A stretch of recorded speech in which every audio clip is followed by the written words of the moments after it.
कभी सपने को पंख मिल जाए तो गांव की मिट्टी से उठी आवाज भी दुनिया को चौंका सकती है।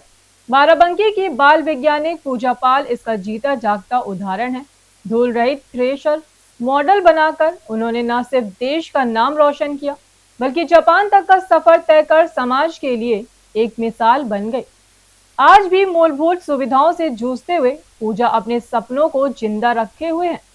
सरकार से अब इस प्रतिभा को समर्थन देने की मांग उठा रही है। बाराबंकी जिले के सरौली गौसपुर ब्लॉक स्थित ढलाई कपूरवा गांव की रहने वाली इंटर की छात्रा पूजा पाल अब किसी पहचान की मोहताज नहीं। पूजा ने उस उम्र में कमाल कर दिखाया जब बच्चे सिर्फ खेल कूद में लगे होते हैं।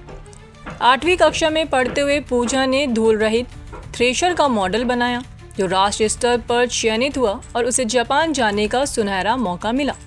भारत सरकार की ये पूजा को शैक्षिक भ्रमण पर जापान भेजा गया, जहां उन्होंने 7 दिन तक अलग अलग देशों के छात्र छात्राओं से संवाद किया।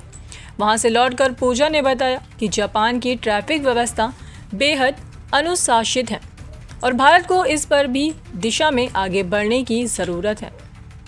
पूजा का ये इनोवेशन किसानों के लिए वरदान साबित हो सकता है। अब उनके गाइड टीचर राजू श्रीवास्तव उन्हें इस मॉडल का पेटेंट दिलाने की दिशा में काम कर रहे हैं। मगर विडंबना ये है कि पूजा के घर में अब भी बुनियादी सुविधाओं की भारी कमी है। पढ़ाई से लेकर रिसर्च तक पूजा को तमाम कठिनाइयों का सामना करना पड़ता है। ऐसे में अब पूजा के माता पिता और गाँव वालों सरकार से सीधे मदद की अपील कर रहे हैं। पूजा की ये यात्रा बताती है कि प्रतिभा संसाधनों की महताज नहीं होती, बस उसे ज़रूरत होती है सही मार्गदर्शन और थोड़े से समर्थन की। नमस्ते सर, मैं उच्च प्राथमिक विद्यालय अधेरा विकास परिवार जनपद बाराबंकी उत्तर प्रदेश की छात्रा पूजा हूँ। सर, मैंने भूसाधु छठा करण यंत्र बनाया है। सर, भारत जैसे कृषि प्रधान देश में गेहूँ जैसी फसल की कटाई के लिए प्रयोग होने वाले महत्वपूर्ण यंत्र जैसा से भूसे के साथ निकलने वाली धूल। सर, ये जैसे भूसे के साथ निकलती धूल है, भूसा बड़ा होता है, भूसा नीचे गिर जाता है, धूल हल्की होने के कारण वातावरण में फैलकर प्रदूषण का कारण बन जाती है। सर, हमारे गांव में जो किसान लोग रहते हैं या खेत के बगल रास्ते से कोई जा रहा है, जब गेहूँ की कटाई होती है तो भूसे के साथ जो निकलने वाली धूल है हमारे वातावरण को बहुत प्रदूषित करती है, जिससे हमारे दादा या बाबा गाँव के लोग हैं, किसान लोग हैं, उनको खांसी आने लगती है, सांस लेने में दिक्कत होती है, दमा बीमारी हो जाती है। तो थ्रेशर से जहाँ से ये भूसा निकलता है इसका पर यहाँ पर मुँह जुड़ जाएगा, इस साइड यहाँ पर जुड़ जाएगा, तो तेज हवा के साथ भूसा निकलेगा। तो ये सामने लगी जाली है, इससे भूसा टकरा कर नीचे की ओर गिर जाएगा। पीछे लगे पंखे की सहायता से भूसा करड़ के बाहर चला जाएगा। धूल जाली से हवा के सहारे इस पार जाकर नीचे रखे पानी की टैंक में जाकर चिपक जाएगी। धूल पानी में ही चिपक जाएगी, स्वच्छ हवा वातावरण में चली जाएगी। और सर, इसमें का जो भूसा है जो भी जीव जंतु खाएगा उसके लिए स्वास्थ्यवर्धक होगा। और शरीर में जो धूल गलत थोड़ी देर तो चिपकेगी, फिर उसके बाद ये पानी की सतह धूल की सतह हो जाएगी। तो उसके बाद सर हमने ये पानी में पंप लगाया है, जिसके सहायता से पानी नाचता रहेगा और जितनी धूल है इसी में घुलती रहेगी। और सर, उसके लिए मैंने बहुत व्यवस्थित किया था।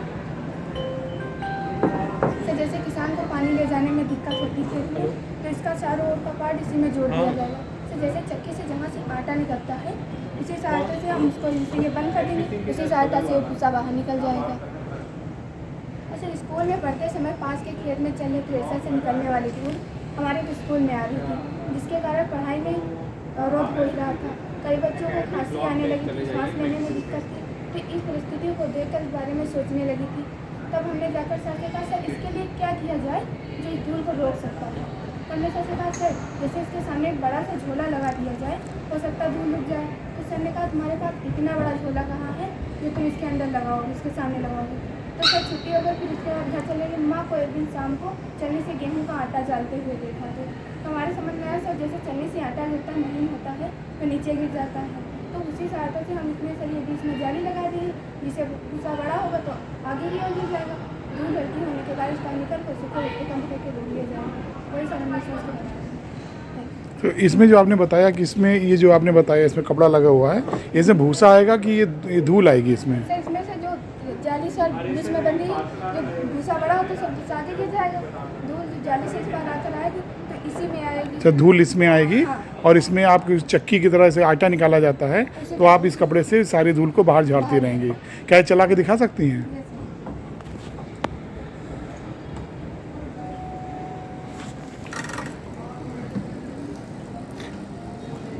क्या हुआ, इसमें भूसा अंदर गया और भूसा अंदर जाता है, फिर ये सामने से जाली है, इससे टकराकर भूसा नीचे गिर जाएगा, पीछे लगे पंखे की सहायता से भूसा बाहर निकल जाएगा।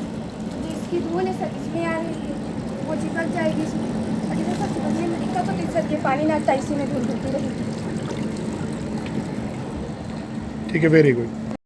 बेटी के बारे में सर जी ये इच्छा हम करें कि हम लोग अपना काम करें, खुद मजदूरी करें, कैसो लौनी मजदूरी करके हम बच्चों को पालते खिलाते पिलाते हैं। सर हमें पढ़ो, वो प्राइवेट तब तो पैसा नहीं था सर, पर हम सरकारी पढ़ा रहे हैं शुरू से आखिरी तक, आज भी सरकारी में पढ़ रहे हैं। तो आपकी बेटी के जापान पहुंचे तो आपको गर्व होता है? बहुत ज्यादा सर, बहुत ज्यादा गर्व है। श्री राजीव सर जी की वजह से इतना गर्व हमें हो रहा कि अगर सर जी साथ न देती तो हमारी बिटिया वारंकी न पहुंच पाती, जापान का तो दूर है। कितने बच्चे हैं आपके? 5, 3 बेटियां 2 लड़के। तो अच्छा सफ़र रहा और जापान गए, हमको बहुत खुशी हुई। हम बहुत गरीब आदमी हैं और मेहनत मजदूरी करके बेटी को अपने पढ़ाते लिखाते हैं, और एबीए की लाइट से हम अपने बच्चों को पढ़ाते हैं कि उधर नहीं, बिजली की व्यवस्था भी नहीं है, तो लाइट की ये टेपी के सहारे से हम पढ़ाते हैं। जो हमारे राजू मास्टर जो बहुत भी मेहनत किए हैं और पढ़ाते हैं लिखाते हैं। जो मतलब हमारे पास गाड़ी भी नहीं थी, साधन भी नहीं था, तो जो ज़रूरत लगती थी वहाँ राजू मास्टर ले जाते थे, पढ़ाते थे। तो उन्हीं की बदौलत से हम इस मुकाम पर पहुँचे। सर हम यहाँ अपने इंडिया से 14 तारीख को जापान के लिए गए सर। वहाँ पर जो वहाँ के मॉल हैं, स्कूल हैं, वहाँ के केमिस्ट्री लैब, फिजिक्स लैब, और वहाँ पर सर्टिफिकेट मिला है सर। और जिनको नोबेल पुरस्कार मिला उनसे मिलवाया गया, मैथ के जादूगर से मिलवाया गया सर। अपना इंडिया तो नंबर 1 पे है हुआ, लेकिन वहाँ पर सफाई, वहाँ की टेक्नोलॉजी थोड़ा आगे है, लेकिन अपने इंडिया से थोड़ा मतलब जापान साफ सफाई में बहुत सुंदर है, अच्छा है। तो कैसा अनुभव रहा सर वहाँ पर आके क्या करना चाहती हो? सर वहाँ पर मुझे बहुत अच्छा लगा। वहाँ की जो चीज़ें मैं सीख के आई हूँ, कोशिश कर रहे हैं कि हम अपने इंडिया में वैसी चीज़ें करेंगे सर। इसका श्रेय मैं अपने माता पिता और हमारे राजीव श्रीवास्तव को देना चाहूँगी सर। सर मेरा नाम पूजा, मैं उच्च प्राथमिक विद्यालय अगेरा में पढ़ती थी, तब मैंने ये भूसाधूल पृथक्करण यंत्र बनाया था सर। पास के खेत में चल रहे थ्रेशर से निकलने वाली धूल हमारे स्कूल में आ रही थी, जिसके कारण हम लोगों को पढ़ने लिखने में, सांस लेने में दिक्कत हो रही थी। इस परिस्थितियों को देखकर इस बारे में मैं सोचने लगी। फिर मैंने जाकर अपने राजीव श्रीवास्तव सर से कहा, सर इसके लिए हम क्या करें जो इस धूल को हम रोक सकते हैं। फिर मैंने सर से कहा, सर जैसे इसके सामने बड़ा सा झोला लगा दे, हो सकता धूल रुक जाए। लेकिन सर ने कहा, तुम्हारे पास इतना बड़ा झोला कहाँ जो तुम इसके सामने लगाओगे। सर इसी बारे में हम सोचते रहे सर। घर चले आए, स्कूल में छुट्टी हो गई, कई दिन तक सोचते रहे। लेकिन माँ को जब मैंने एक दिन चलनी से गेहूं का आटा चालते हुए देखा, क्योंकि जितना महीन था वो नीचे गिरा जा रहा था, जितना बड़ा था वो ऊपर था, तो मैं समझ में आया क्यों ना हम इसके बीच में एक जाली लगा दे, जिससे हमारा भूसा जाली में टकराकर भूसा जितना बड़ा वो अलग हो जाएगा, धूल जो हमारी है जाली के उस पार निकल जाएगी। लेकिन मैंने भूसे से तो धूल को अलग कर लिया, लेकिन जो हमारी धूल थी हमारे वातावरण को और हमारे स्वास्थ्य को नुकसान पहुंचा रही थी, उस धूल को रोकना था सर। इसके लिए नहीं समझ में आ रहा था क्या करें। लेकिन सर पास के खेत में पानी भरा हुआ था, तो उसमें जो कम मात्रा में धूल आकर उसी पानी में चिपक रही थी, तो हमें समझ में आया कि जैसे इसके नीचे हम एक टैंक रख दें, तो उसमें जितनी धूल आएगी उसी धूल में चिपकती चली जाएगी।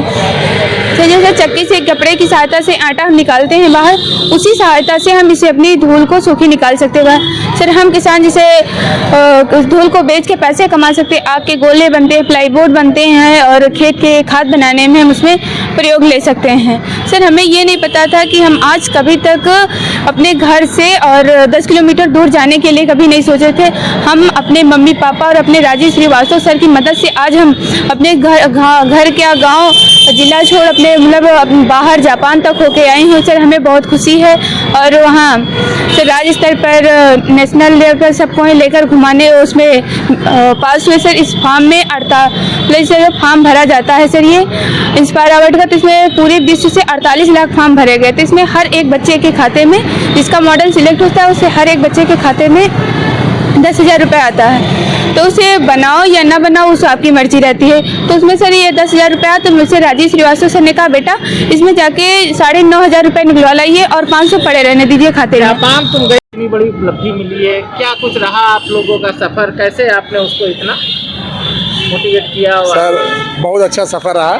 पूजा हमारी कक्षा 8 की छात्रा हमारी रही पूजा, और इसके अंदर वाकई बचपन से बहुत अच्छी अच्छी बातें थी। क्वेश्चंस पूछना, हर बच्चों की तरह जिज्ञासा होना, और मेरी भी आदत सबकी जिज्ञासा को शांत करना, उनको निराश न करना, सबके उत्तर देते रहना। पर ये नहीं मालूम था कि इसका एक क्वेश्चन इसको कहाँ तक पहुँचाएगा।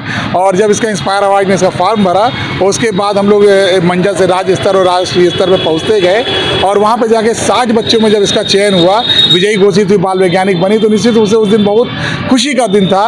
और उसके बाद तो अब तो Sakura high school science exchange programme के अंतर्गत जब उसको जापान जाने का अवसर मिला, 1 हफ्ते की जो शैक्षणिक विजिट करके आई है, उसके बाद तो एक अच्छा परिवर्तन उसके अंदर और दिख रहा है कि हम वहाँ का विज्ञान, वहाँ की यूनिवर्सिटी सब कुछ देख करके आई।